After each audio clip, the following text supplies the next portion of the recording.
Okay, David Bowie time. So, Moonage Daydream, I mean, I sort of hesitate in a way to call it a documentary because people have talked about it being, a cinema experience and a visual experience. And the best way of describing it is that it is a kaleidoscopic collage taken from the life and works of David Bowie, which uses concert footage, recorded audio interview footage that kind of creates something approaching a narration, painting, dance, mime,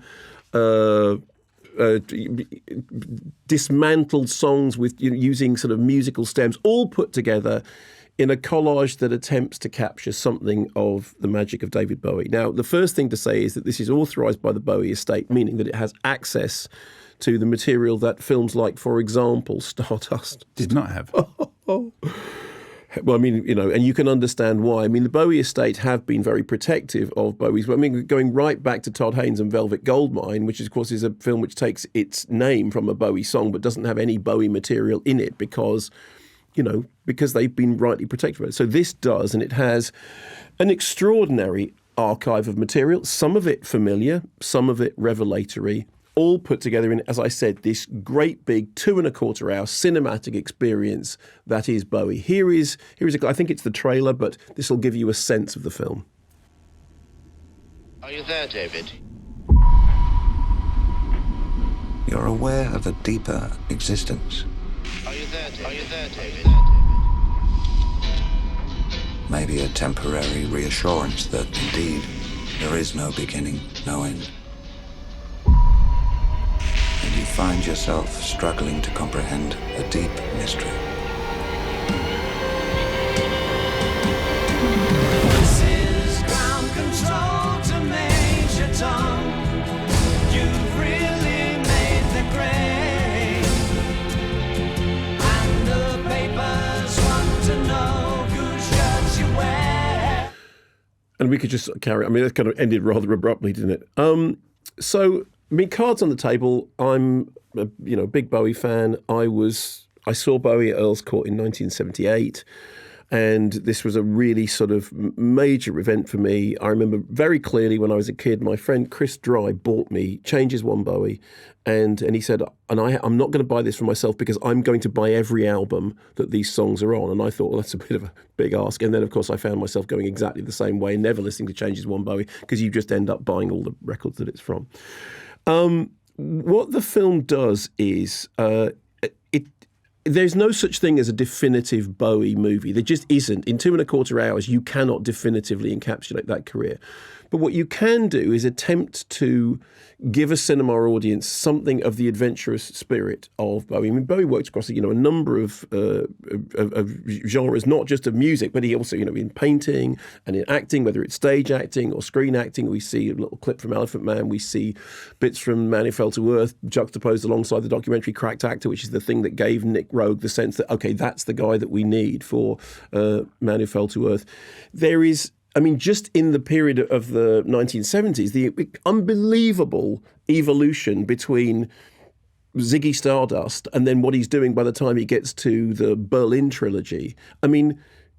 That's, people always talk about how incredible it was that the Beatles went from, Love Me Do to Sgt. Pepper in such a small period of time. Well, Bowie is arguably one of the people who was on a similar kind of reinventory trajectory. So everyone ends up using the words chameleon-like. Everyone says kaleidoscopic. Everyone says, because there isn't any way of encapsulating it. So I went into this, and when I was watching it at the beginning, I was thinking, okay, that footage, yes, seen that, haven't heard that. Where does that come from? That's from the thing about the sacred sculpture, and that's. But what works about Moonage Daydream is that whether or not you are a Bowie fan or obsessive or just, partially interested, about 20 minutes in, you realise that what you're doing is being swept up in this kind of whirlwind experience of, it is a multimedia thing. I know it's a cinematic experience, but it is a multimedia experience. And I wanted to go back and see it again on the bigger screen. I saw it at Universal, which is a great screening room, but I wanted to see it on an IMAX screen. And I wanted to hear it turned up to 20. And there are very sort of, to focus on a detail, there are some very intelligent musical mashups in which the stems from songs are used and put together in a way which the director, Brett Morgen, who's previously he did Kid Stays in the Picture and he did Kurt Cobain Montage of Heck, but I think that this is in a kind of slightly different league, in which he takes the songs apart and reconstructs them. Tony Visconti oversaw the soundscape in a way that really suggests that he understands what the way in which the music is working with the images. Yes, there's lots of film clips. Yes, the film owes a debt to Julian Temple, who's kind of used that cultural car crash language with his, the way in which he will take clips from films and stuff and put them all together. Like if you look at the Dr. Feelgood documentary, there's a whole section of that in which it is basically clips from movies that are completely achronological in terms of Dr. Feelgood, but are, illustrating the way in which they were outsiders, they were gangsters, they were, ragamuffins, that sort of thing. And sorry, you can hear from even the way I'm talking about it. Even talking about it is really exciting. And I stayed at your house last night. Again, sorry, thank Lady you. in the van. You aren't going to get rid of me. But we immediately started talking about, Moonage Daydream, because I've been thinking and talking about it ever since I saw it. And I think that the thing that really impressed me about it, I mean, yes, of course there are remissions. There's space for a host of other documentary filmmakers to make other films about Bowie, because you could make, I mean, people already have, you could make really extensive document that Bowie 5 years, Bowie the last 5 years, all that stuff.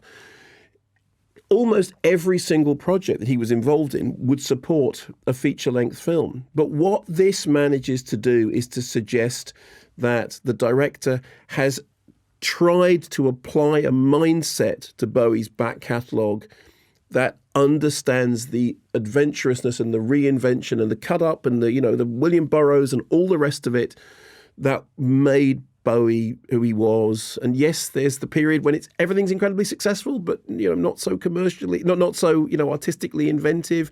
You and I had a conversation about whether or not you should see Let's Dance as a Bowie album or a Nile Rodgers album. Well, it's both. It is both, and yet at the same time it's neither. And I said, I remember queuing to get tickets for Earl's Court and then ignoring the Glass Spider tour, which I could hear down the road, and thinking, on the one hand, what a smart kid I was to understand that, and on the other hand, what a twit I was not to do it. And you said rather pointedly, well, maybe you were both things at the same time.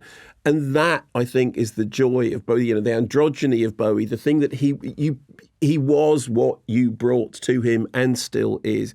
Am I indicating to you that this really worked for me? You are. It really worked for me. It really worked for Mark. And once you've seen it, you can let us know. Correspondence at kermodeandmayo.com. Oh, wow, you've made it to the end. Congratulations. Now you're here, you may want to hear about some of our other offerings. Other offerings? Yeah, I know what. The other offerings, the exclusive interviews we do on our hit subscription podcast, Kermode and Mayo's Extra Takes. Oh, yeah, that. Yeah, that. The one where we speak to the likes of Tom Hanks and Daisy Edgar Jones, and the extra subscription content where Rowan Atkinson told us all about that famous rapping scene in Love Actually. Yes, that's the one. Amazing. And where would our lovely YouTube subscribers find this mystical creation? Well, I'm glad you asked. They just need to go to kermodeandmayo.com or tap the link in the description. That easy, eh? That easy. Incredible.